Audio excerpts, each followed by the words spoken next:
Hi everyone, this is Isabel Gonzalez and this is my presentation on transnational crime and the responses to it. In this presentation, I will be discussing the many faces of transnational crime and the responses to it. But first, we need to know what is meant by transnational crime. Transnational crime is an act that is viewed as a criminal offense by at least two countries. For example, we have the sex tourism trade in Cambodia, the deforestation of Papua to satisfy the cravings from China, to blood diamonds from Sierra Leone, to bootleg CDs in New York.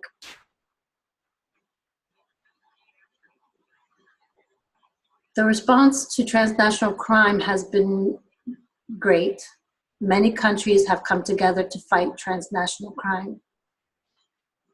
For example, the United States and the FBI, Department of Homeland Security, have responded to transnational crime by bringing together agencies such as the Agricultural and Plant Health Inspection Service, who control animal and vegetal products entering the country, together with other agencies like Immigration and Customs under one roof to create the Department of Homeland Security.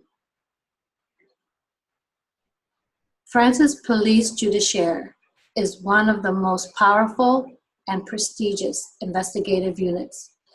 It is no longer just police officers. They now fight crime with accountants, lawyers, prosecutors, communications and technology experts, analysts, and spies. The United Nations and specialized agencies. The UN Office on Drugs and Crime improves the ability of member states to decrease illegal drugs, corruption, and terrorism. It conducts research and investigative work to boost awareness and comprehension of drugs and corruption matters, and increase the evidence base for strategy and working results. They work to help states in the approval and application of the applicable international treaties. They assist with the expansion of domestic lawmaking on drugs, corruption, and terrorism. Interpol. Interpol is the world's biggest international police organization with 194 member countries. Their role is to allow police everywhere in the world to work jointly to make the world a safer place for all. Their high-tech organization of technical and operational aid helps reach the mounting challenges of combating crime in the 21st century. The Federal Drug Control Agency was established in Russia in 2003 to fight drugs. It is an army of 40,000 employees. It is 4 times the size of our DEA. Conventions and treaties. The United Nations Convention Against Illicit Traffic in Narcotic Drugs and Psychotropic Substances. For the first time, it is required for participant states to list drug-related criminal violations and reasons for extradition. Unfortunately, the words participant states leads one to wonder if there are states that can opt out of this treaty. The United Nations Convention Against Transnational Organized Crime is another. They launched global standards on a variety of illegal trade crimes. The convention supported criminalization, extradition, and associated procedures comprising of shared support and training programs to aid carrying out these commitments, including smuggling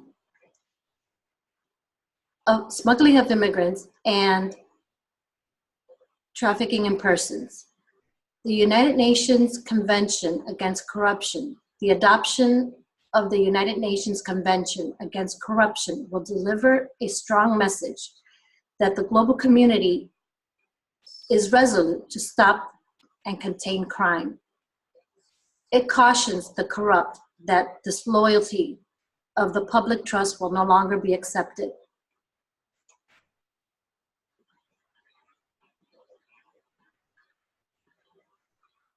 NGOs. Some of the NGOs that were created in response to transnational crime are the Environmental Investigation Agency, the EIA, which is based in London, and their Indonesian affiliate group, Telepak, is based in the town of Bogor. They are an environmental investigation agency that takes their job very seriously. They are very active in investigating crimes against the environment. Their behavior is similar to a detective. They perform forensics, clandestine buys, and reconnaissance.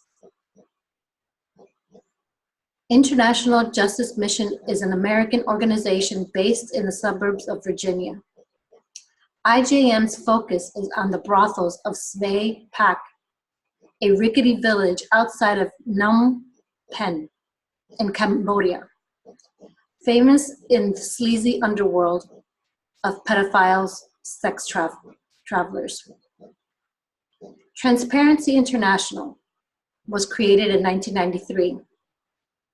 It is a nonprofit group who aims to fight corruption, global span of actions with local groups in numerous countries.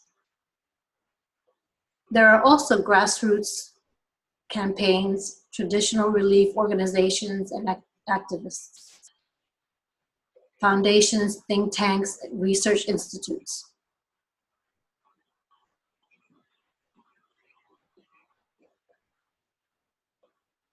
The shortcomings of the response to the sex trade in Cambodia, the child sex trade in Cambodia is overwhelming. These children work in brothels, and they're closed one day, raided one day, and they're open for business the next day. British reporters have watched as local police walk up to these brothels and casually collect an envelope. The bribery of law enforcement is very real. There needs to be an outside organization with prosecutorial power to prosecute the brothel owners and save the children.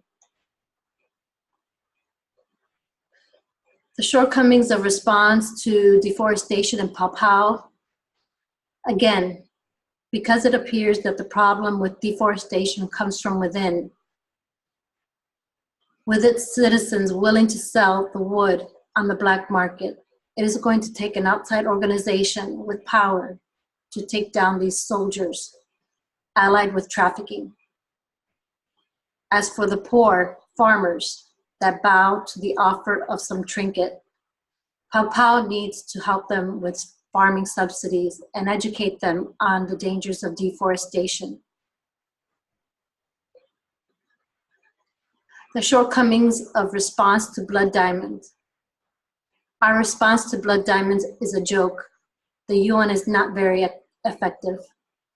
Again, we need a powerful hands-on organization that has prosecutorial power to deal with these terrorists. In my opinion, preparing this presentation has really shined a light on the terrible things that are going on all over the world. The fact that we cannot do anything about it other than to keep patting ourselves on our back for a job well done is pretty saddening. I hope that eventually one day we actually do something about these atrocities that are ongoing. Thank you for listening.